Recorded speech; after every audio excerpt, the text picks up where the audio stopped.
Here's a story titled Firefighter, and I'm going to read it for you, and then I'm going to share a little bit of insight on my perspective and what I took from the story and how I have applied it to my own life and how you can apply it to yours. A firefighter with PTSD fell into a hole and couldn't get out. When a civilian walked by, the firefighter called out for help, but the civilian yelled back, "Suck it up, dig deep, and drive on," then threw down a shovel. The firefighter followed directions and dug that hole deeper. Another stranger went by, and the firefighter called out for help again. The stranger said, "Use the tools and online training that has been given to you," then threw down a bucket. The firefighter used the tools, and he dug the hole deeper still and filled the bucket. A psychiatrist walked by. The firefighter called, "Help! I can't get out." So the psychiatrist tossed down some drugs and said, "Take this. It will relieve the pain and you will forget about the hole." The firefighter said, "Thanks," and followed his advice. But when the pills ran out, he was still in the hole. A well known psychologist rode by and heard the firefighter's cries for help. He stopped and asked, "How did you get there? Were you born there? Did your parents put you there? Tell me about yourself. It will alleviate your sense of loneliness." So the firefighter talked with him for an hour. Then the psychologist had to leave, but he said he'd be back next week. The firefighter thanked him, but was still in the hole. Another firefighter happened to be passing by. The one with PTSD cried out, "Hey, help me. I'm stuck in this hole." And right away, the other firefighter jumped down into the hole. The firefighter with PTSD started to panic and said, "What are you doing? Now we're both stuck down here." But the other firefighter just smiled and replied, "It's okay. I've been here before. I know how to get out." So, what is it about this story about the firefighter that resonates with us? And what is it that we can learn from this story? Well, let's break it down. So, this firefighter has PTSD, which is post traumatic stress disorder.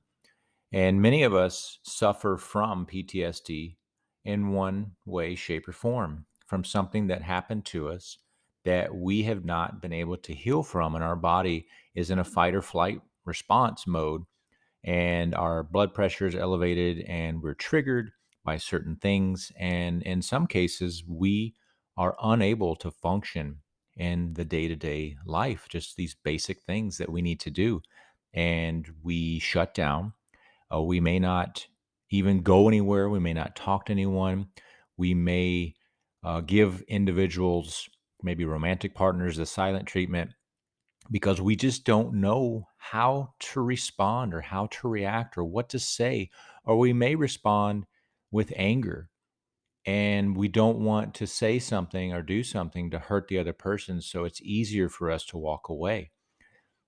And this firefighter is suffering with this. We don't know at what level, but the firefighter does have PTSD. I can only imagine the things that this individual has seen or experienced as a firefighter dealing with trauma of other individuals as well as their own trauma of having to rescue and observe and experience some very difficult things that are tough on any human.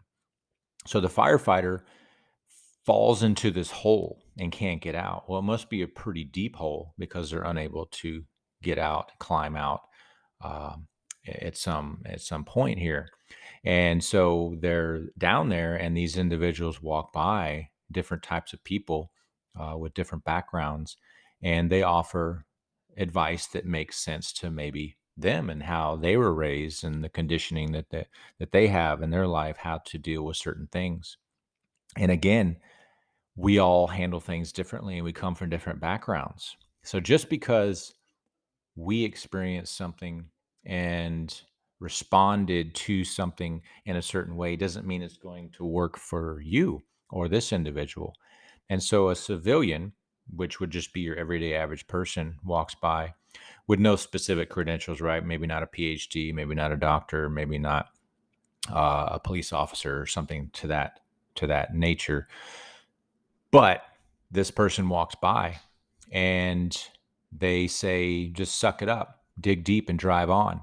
Kind of like how a lot of us deal with life in general, we just were taught to suck it up and to stuff the emotions, to not deal with the root cause of the problem, and then just keep going.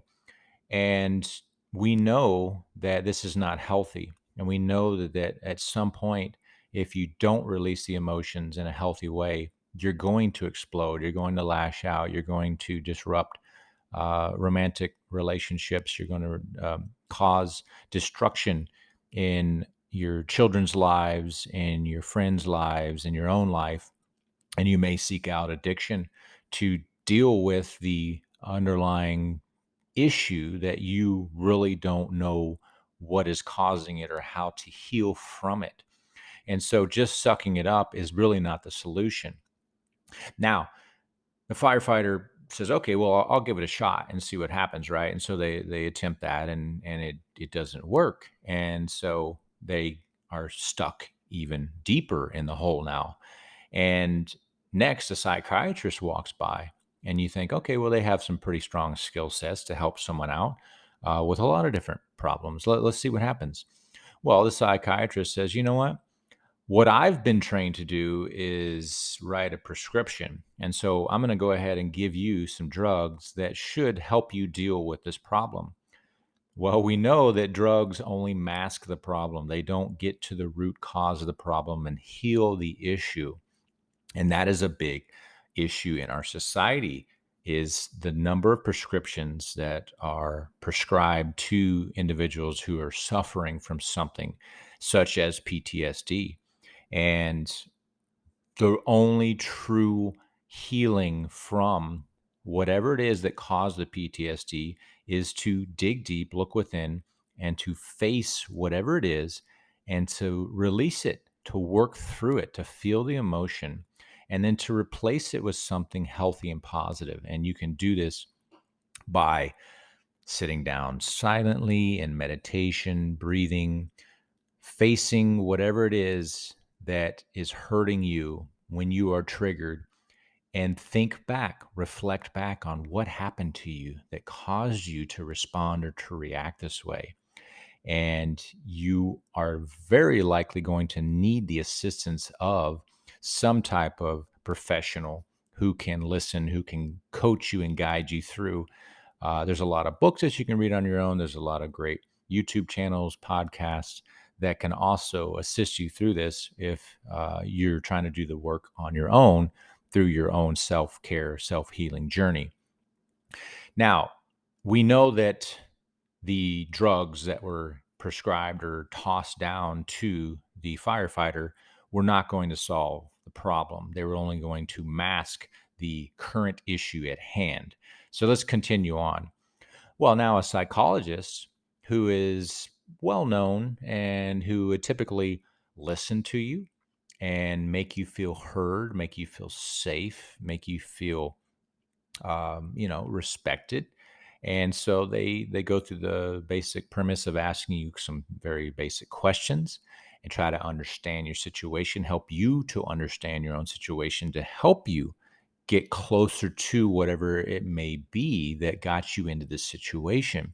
And that's great advice. It's great information that's available. And it's something that we all need to do if we're facing something challenging in our life. We need someone to talk to. Could be a friend, could be a family member, um, could be a stranger on the bus, honestly. But this psychologist asks these questions, and so they chat for a little bit. I'm sure the firefighter felt a little better at the end, but the reality is that the firefighter is still in the hole because the firefighter did not get to the root cause of why he or she is in that hole and how to get out of it. So it's a start in the right direction, but let's continue on. And finally, another firefighter happened to be passing by and jumps in and says, okay, I'm going to help.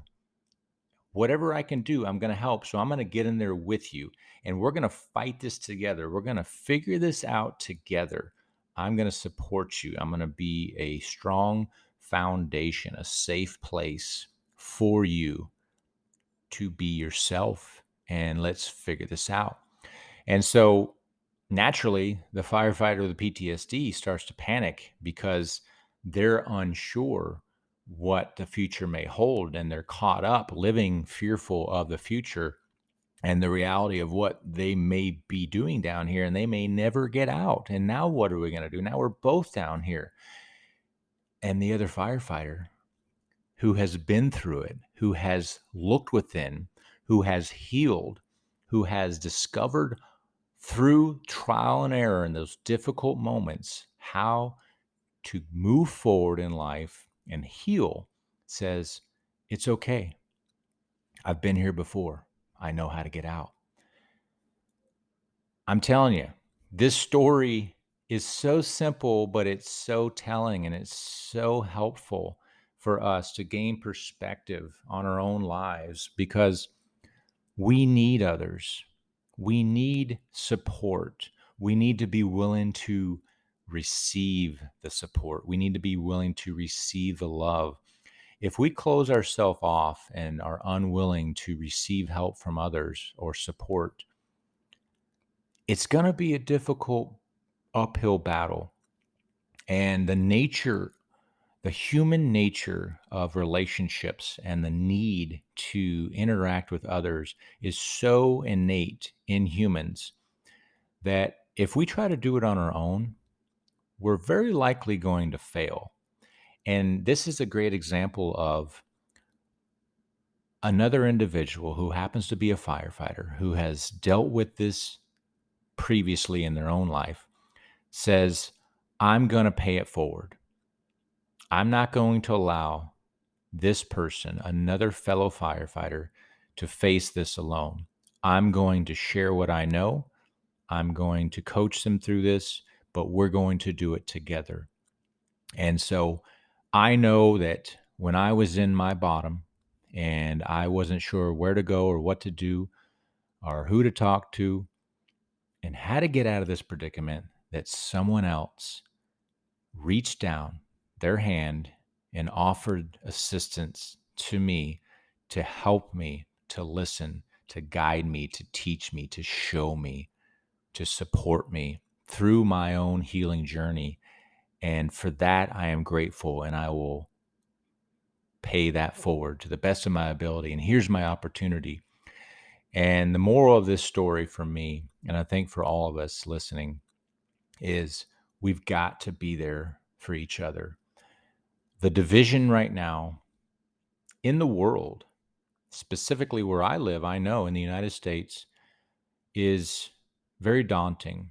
And it creates anxiety because we feel like we can't speak our truth and we can't be our authentic selves with others because of the fear of what they might say or the disagreements that we may have.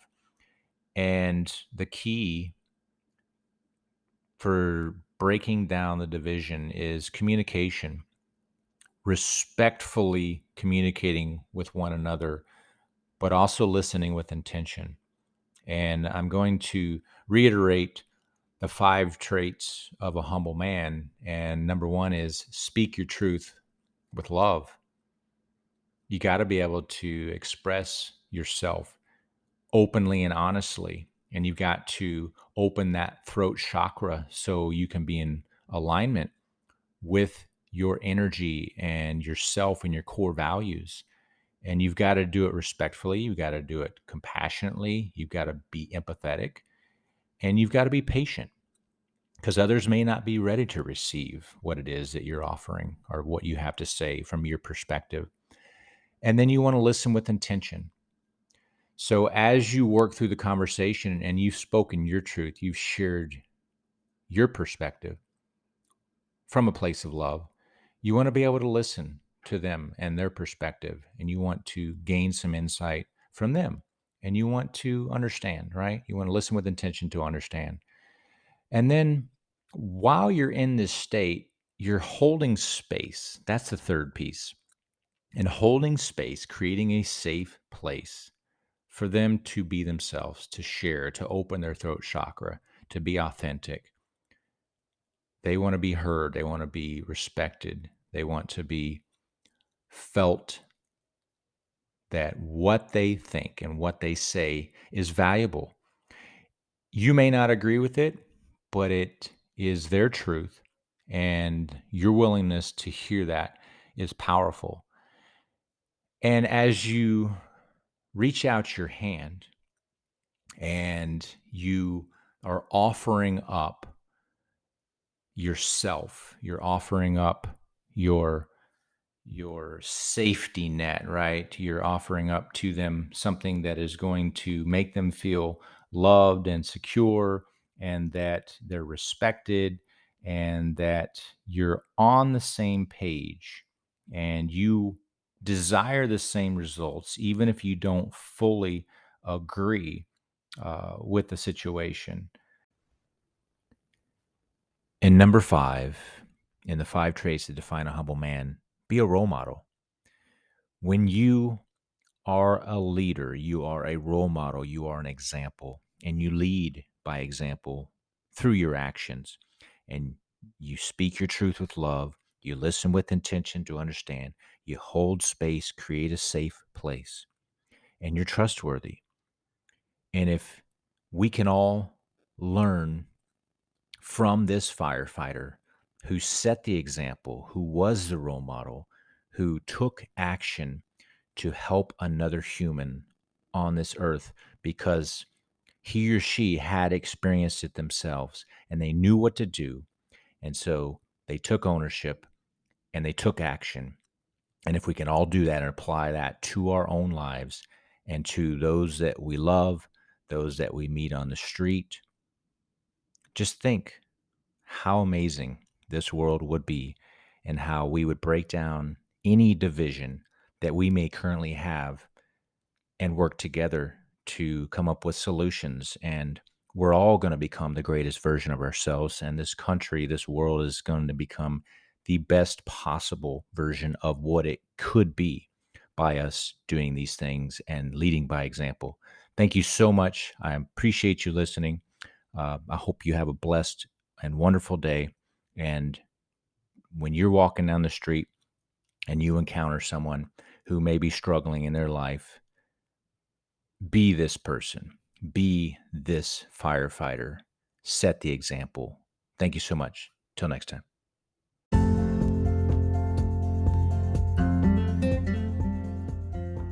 I wanted to thank you personally for listening to this podcast episode. It means the world to me. If you found value in it or any of the other podcast episodes, please subscribe, please share, and comment with what you liked about it. And also take a few minutes to visit changethroughpain.com. I've put a lot of hard work into this site. It includes all the links to the podcast episodes. I added a brand new store so you can get your own Change Through Pain merchandise to help support this project. You can also learn a little bit more about yourself. There's some tests that you can take to discover your personality, your likes, dislikes, different types of jobs that you may be a good fit for. Recommended books, which I've read all of them multiple times, some of them. And then I also offer coaching, one-on-one coaching, and I will soon be launching a new program for one-on-one coaching that will be available. So look for that notice. Thank you so much again. You have the best day ever.